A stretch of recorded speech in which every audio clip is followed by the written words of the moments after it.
Well, Michael, thank you so much for joining the BookThinkers Life-Changing Books podcast today. For those in the audience that don't know who you are, can you tell them a little bit about yourself? You mean there's anybody in the audience who doesn't know who I am? If they don't, they should. I believe that.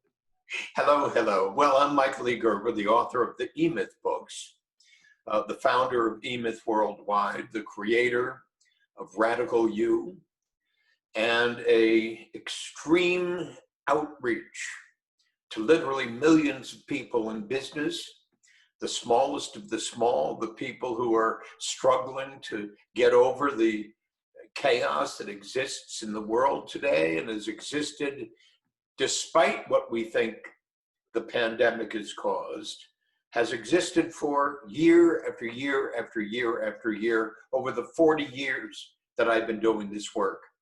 That is quite the life resume. And you brought up a good point in that so for everybody listening, I read the book, I think 2 times prior to this conversation, and then I just read it last week.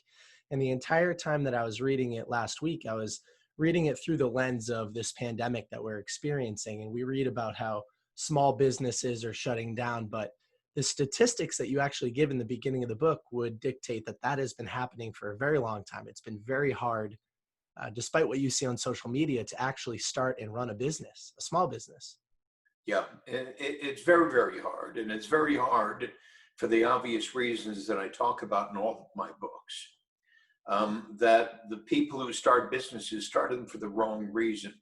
Mm-hmm. They start their businesses out of dissatisfaction with the job they've got. And they say to themselves, I can do this on my own, and get rid of the boss. And then they create themselves the boss, and now they're working for a lunatic. Mm-hmm.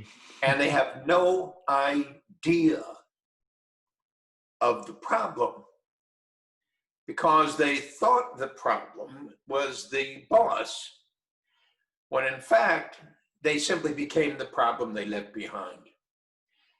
They didn't realize what an entrepreneur truly must become in order to create a great growing company.